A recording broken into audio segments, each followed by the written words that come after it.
आज हम एक्सप्लेन करने वाले हैं जुजुत्सु काइसन, जो कि काफी फेमस सीरीज है। तो सीरीज की शुरुआत में हमें एक लड़का दिखाया जाता है जिसका नाम इतादोरी होता है एंड ये हॉस्पिटल में फोन करता है क्योंकि इसके ग्रैंडफादर अस्पताल में भर्ती होते हैं एंड उनकी तबीयत बहुत खराब होती है, तो वो उनका हाल जानने के लिए वहाँ पर कॉल करता है एंड फिर नर्स इतादोरी को उसके ग्रैंडफादर के साथ बात कराने के लिए वो उसके रूम में जाती है एंड जैसे ही उन्हें फोन देती है वो बहुत ज्यादा चिल्लाते हैं, कहते हैं कि मुझे तुमसे बात नहीं करनी एंड वो नर्स को वहाँ से दागकर भगा देते हैं एंड ये सारी बात इतादोरी सुन रहा होता है और कहता है कि मैं उनसे जल्द ही मिलने आऊंगा और ये कहकर फोन काट देता है एंड फिर सीन शिफ्ट होता है जहाँ पर हमें एक आदमी को दिखाया जाता है जो कि एक कर्ज ऑब्जेक्ट को खोज रहा होता है क्योंकि वो एक खुले प्लेस में रखा होता है एंड वो वहाँ जाता है तो कर्ज ऑब्जेक्ट उसे वहाँ पर नहीं मिलता एंड इस आदमी का नाम मगुमी होता है जो कि एक जुजुत्सु काइसन का एक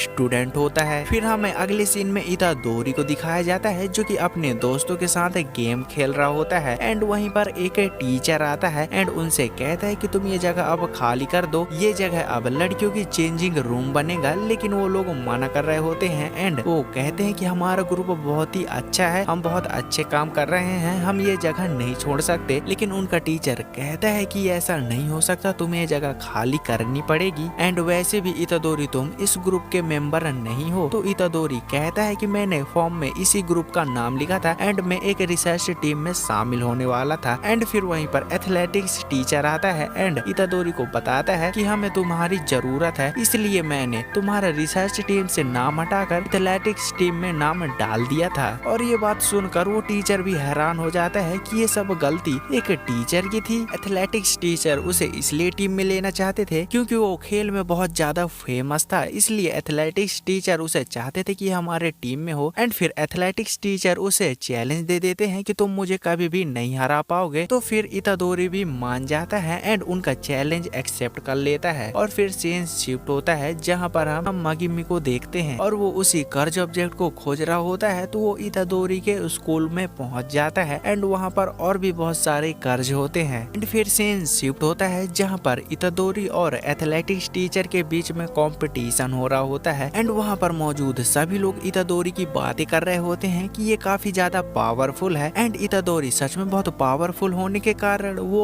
कंपटीशन जीत जाता है एंड वो ये देख सारे लोग वहाँ पर हैरान हो जाते हैं एंड फिर इतादोरी अपने फ्रेंड्स के पास आता है तो उसके फ्रेंड उसे एडवाइस देते हैं, लेकिन इतादोरी कहता है कि अब मुझे जाना होगा, मेरा टाइम हो गया है एंड वो वहाँ से निकल के चला जाता है एंड वो जैसे ही जाता है उसे मागुमी देख रहा होता है एंड वो उसके जैसे ही साइड से निकलता है मागुमी को उस कर्ज का एहसास होता है एंड वो जान जाता है कि वो कर्ज ऑब्जेक्ट और किसी के पास नहीं बल्कि इतादोरी के पास ही है। तो वो उसे रुकने को कहता है लेकिन इतादोरी उसकी बात को नहीं सुन पाता और वहाँ से तेजी से निकल जाता है और सीधे अस्पताल पहुँचता है और अपने ग्रैंडफादर से बातें करता है एंड उसके ग्रैंडफादर कहते हैं कि तुम बहुत ज्यादा ताकतवर हो, तुम अपनी ताकत का इस्तेमाल लोगों की भलाई के लिए करना, लोगों की जान बचाने के लिए करना, ना कि किसी गैर काम में। और तुम मेरे जैसे स्वार्थी इंसान एंड मतलबी तो बिल्कुल भी मत बनना, नहीं तो तुम भी मेरे जैसे ऐसे ही अकेले ही मरोगे, तुम्हारे पीछे कोई नहीं होगा। एंड जैसे ही वो अपनी बात खत्म करते हैं उनकी जान चली जाती है एंड वो खत्म हो जाते हैं एंड ये देख इतादोरी को बहुत ज्यादा सदमा पहुंचता है एंड बहुत ज्यादा दुख लगता है एंड फिर इतादोरी ये बात नर्सों को बताता है एंड फिर वो उन्हें वहाँ से लेकर चले जाते हैं। इतादोरी फिर अपना सारा सामान उसी रूम से निकाल कर ले जा रहा होता है तो वहीं पर मागुमी भी आ जाता है एंड उससे कहता है कि तुमने एक कर्ज ऑब्जेक्ट को उठाया है, वो मुझे दे दो, वो बहुत ही ज्यादा खतरनाक है। तो इतादोरी को याद आता है कि हाँ मैंने एक ऑब्जेक्ट को उठाया था पर मैं नहीं जानता कि वो खतरनाक भी है। और तो फिर मगिमा उसे उसी ऑब्जेक्ट के बारे में बताता है कि हम इसे भीड़ भाड़ वाली इलाके एंड स्कूल कॉलेज एंड अस्पतालों के बीच रखते हैं क्योंकि इन जगहों में नेगेटिव एनर्जी बहुत ही ज्यादा होती है जिससे कई प्रकार के कर्ज उत्पन्न होते हैं, यानी कि उनका जन्म होता है और हम उन कर्ज को मार नहीं सकते, यानी कि दूसरे कर्ज को खत्म करने के लिए उससे ज्यादा ताकतवर कर्ज की आवश्यकता होती है। इसलिए हम इस कर्ज से भरी ऑब्जेक्ट को वहाँ पर रखते हैं ताकि वहाँ पर कोई भी नेगेटिव इम्पैक्ट ना पड़े एंड उसी ही चीज को तुमने उठा लिया है। और फिर वो सारी बात जानकर इतादोरी उसे वो ऑब्जेक्ट दे देता है, लेकिन मागुमा फिर उस बॉक्स को खोलकर देखता है तो उसमें किसी भी प्रकार का ऑब्जेक्ट ऑब्जेक्ट नहीं होता। एंड फिर मागुमा उससे पूछता है कि इसके अंदर का ऑब्जेक्ट कहाँ गया, तो वो बताता है कि मैंने कहा ना ये मेरे पास नहीं है, वो मेरे दोस्तों के पास है और वो आज रात उस स्कूल में उसी ऑब्जेक्ट को खोलने वाले हैं। और फिर मागुमा उन्हें बताता है कि अगर ऐसा है तो अब तक तो तुम्हारे दोस्त मर चुके होंगे, अगर उसे खोला गया तो उनकी जान चली जाएगी। एंड सीन शिफ्ट होता है जहाँ फिर हम इतादोरी के दोस्तों को देखते हैं एंड वो उसी ऑब्जेक्ट को खोलने में लगे होते हैं। कैसे न कैसे करके वो उस ऑब्जेक्ट को खोल लेते हैं एंड उसमें से एक उंगली निकलती है, जिसे देखकर वो काफी हैरान हो जाते हैं एंड कहते हैं कि ये तो एक इंसान की उंगली है। फिर थोड़ी देर बाद ही वहाँ पर एक मॉन्स्टर आ जाता है और फिर वो उससे भागने की कोशिश करने लगते हैं। एंड फिर इतादोरी एंड मागुमा वहाँ पहुँचने ही वाले होते हैं एंड पहुँचते ही मागुमा इतादोरी से कहता है कि तुम बाहर ही रुकना, तुम अंदर जाओगे तो तुम्हारी जान को खतरा होगा, और उसे बाहर छोड़कर खुद ही अंदर चला जाता है। एंड फिर वो उन्हें खोजने लगता है, लेकिन इतादोरी को अपने किए पर बहुत ज्यादा पछतावा होता है। उसे लगता है कि ये सब मेरी वजह से है। एंड इतादोरी को अपने दादा की याद आ रही होती है कि तुम बहुत ज्यादा ताकतवर हो एंड इस ताकत का इस्तेमाल लोगों की मदद के लिए करना। एंड वो उनकी बात को बहुत ज्यादा सोच रहा होता है। फिर सीन शिफ्ट होता है जहाँ पर हम मागुमा को देखते हैं एंड उन्हें उसके दोस्त मिल जाते हैं, जो कि वो कर्ज उन्हें पूरी तरह धीरे धीरे निगलता ही जा रहा था। मागुमा को लगता है कि मैं इन्हें नहीं बचा पाऊंगा, तभी वहाँ पर इतादोरी आ जाता है और उसे फिर कैसे न कैसे करके मार देता है एंड अपने दोस्तों को बचा लेता है, जिससे फिर मौका पाकर मागुमा उसे पूरा ही खत्म कर देता है। और फिर मागुमी उसे उसी उंगली के बारे में बताता है कि ये उंगली सकुना की है, जो कि बहुत ही पावरफुल कर्ज था एंड उसे कैसे न कैसे करके बहुत ही मुश्किलों से मारा गया था एंड वो उसी का अंश है, ये मुझे दे दो। इतादोरी उसे दे नहीं वाला होता है, लेकिन वहाँ पर और भी ज्यादा बड़ा मॉन्स्टर आ जाता है जो कि उन्हें मारने लगता है। तो फिर इतादोरी डिसाइड करता है कि वो खुद ही जाकर लड़ेगा एंड वो उससे लड़ने लगता है, लेकिन इतादोरी भी उसे नहीं हरा पाता और वो मॉन्स्टर उसी उंगली को लेने की कोशिश करता है। एंड ये देख इतादोरी वो उस उंगली को नहीं देना चाहता था, तो वो फिर उसी उंगली को खा लेता है और कहता है कि अगर मुझे इसकी पावर मिल गई तो मैं इस मॉन्स्टर को हरा दूंगा और मैं इसे भी कंट्रोल कर सकता हूँ। और फिर वो कर्ज को यानी कि वो उस मॉन्स्टर को एक हाथ से ही हरा देता है, यानी कि वो बहुत ज्यादा पावरफुल हो जाता है। लेकिन हम देखते हैं कि वहाँ पर उसकी बॉडी में सकुना आ जाता है, जो कि दुनिया का सबसे खतरनाक कर्ज होता है। एंड सकुना बहुत ही ज्यादा खुश हो जाता है एंड कहता है कि मुझे एक ऐसी इंसान की बॉडी मिल गई, अब मुझे बहुत ही अच्छा महसूस हो रहा है। एंड वो सबको मारने की बातें कर रहा होता है, लेकिन फिर थोड़ी